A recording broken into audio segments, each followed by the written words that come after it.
ಇನ್ನು ರೇಣುಕಾಸ್ವಾಮಿ ಕೊಲೆ ಪ್ರಕರಣದಲ್ಲಿ ಜಾಮೀನಿನ ಮೇಲೆ ಹೊರಗಡೆ ಇರತಕ್ಕಂಥ ನಟ ದರ್ಶನ್ ನನಗೆ ನನ್ನ ಗನ್ ಬೇಕೇ ಬೇಕು ಅಂತ ಪಟ್ಟು ಹಿಡಿದು ಕೂತಂತೆ ಇದೆ. ಆರ್ ನಗರ ಪೊಲೀಸರು ವಶಪಡಿಸಿಕೊಂಡಿರ್ತಕ್ಕಂಥ ಗನ್ನನ್ನು ನನಗೆ ವಾಪಸ್ ಕೊಡಿಸಬೇಕು ಅಂತ ಹೈಕೋರ್ಟ್ನಲ್ಲಿ ಇವತ್ತು ದರ್ಶನ್ ಮನವಿಯನ್ನ ಮಾಡಿಕೊಳ್ತಾ ಇದ್ದಾರೆ. ಈ ಕುರಿತಂತೆ ಒಂದು ಸ್ಟೋರಿ ಇದೆ, ನೋಡೋಣ ಬನ್ನಿ.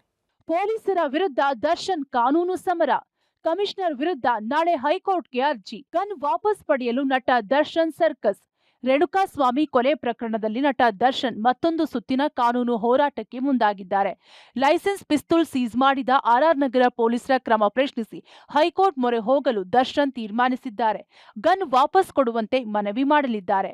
ಹೌದು, ದರ್ಶನ್ ವಿರುದ್ಧ ಸಾಕ್ಷ್ಯ ನಾಶದ ಆರೋಪ ಮಾಡಿದ ಪೊಲೀಸರು ದೋಷಾರೋಪ ಪಟ್ಟಿ ಸಲ್ಲಿಕೆ ಮಾಡಿದ್ರು. ದರ್ಶನ್ ಜಾಮೀನು ಪಡೆದು ವಾಪಸ್ ಬಂದ ಬಳಿಕ ಸಾಕ್ಷ್ಯ ಮೇಲೆ ಪ್ರಭಾವ ಬೀರುತ್ತಾರೆ ಅಂತ ಪಿಸ್ತೂಲ್ ವಶಕ್ಕೆ ಪಡೆದಿದ್ರು. ಇದೀಗ ದರ್ಶನ್ ಪಿಸ್ತೂಲ್ ಪರವಾನಗಿ ತಾತ್ಕಾಲಿಕ ರದ್ದು ಮಾಡಿ ಆದೇಶ ಮಾಡಿರೋ ನಗರ ಪೊಲೀಸ್ ಆಯುಕ್ತ ದಯಾನಂದ್ ಅವರ ಆದೇಶ ಪ್ರಶ್ನಿಸಿ ಹೈಕೋರ್ಟ್ ಮೆಟ್ಟಿಲೇರಲು ದರ್ಶನ್ ನಿರ್ಧರಿಸಿದ್ದಾರೆ. ನಾನು ಸಾಕ್ಷ್ಯಗಳ ಮೇಲೆ ಯಾವುದೇ ಪ್ರಭಾವ ಬೀರಿಲ್ಲ. ಷರತ್ತುಗಳ ಪೂರೈಕೆ ಬಳಿಕ ಕಾನೂನಾತ್ಮಕವಾಗಿಯೇ ನಡೆದುಕೊಂಡಿದ್ದೇನೆ. ಹೀಗಾಗಿ ಪಿಸ್ತೂಲ್ ವಾಪಸ್ ಪಡೆದಿರೋದು ಸರಿಯಲ್ಲ ಅಂತ ಹೈಕೋರ್ಟ್ ಮೊರೆ ಹೋಗಲು ದರ್ಶನ್ ಪ್ಲಾನ್ ಮಾಡಿದ್ದಾರೆ. ಇಂದು ಹೈಕೋರ್ಟ್ಗೆ ಅರ್ಜಿ ಸಲ್ಲಿಸಲಿದ್ದಾರೆ.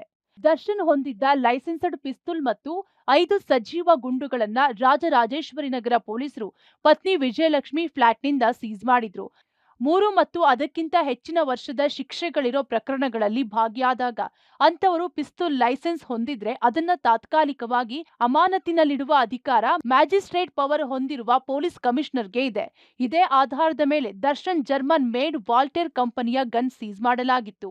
ಒಟ್ನಲ್ಲಿ ಇಂದು ಹೈಕೋರ್ಟ್ಗೆ ಅರ್ಜಿ ಸಲ್ಲಿಸಿದ್ದೇ ಆದಲ್ಲಿ ವಾದ ಪ್ರತಿವಾದಗಳು ನಡೆಯಲಿದೆ. ಆ ಬಳಿಕವಷ್ಟೇ ದರ್ಶನ್ಗೆ ಪಿಸ್ತೂಲ್ ಸಿಗುತ್ತಾ ಇಲ್ವಾ ಅನ್ನೋದು ಗೊತ್ತಾಗಲಿದೆ. Narasimhamurthy, crime bureau, public TV.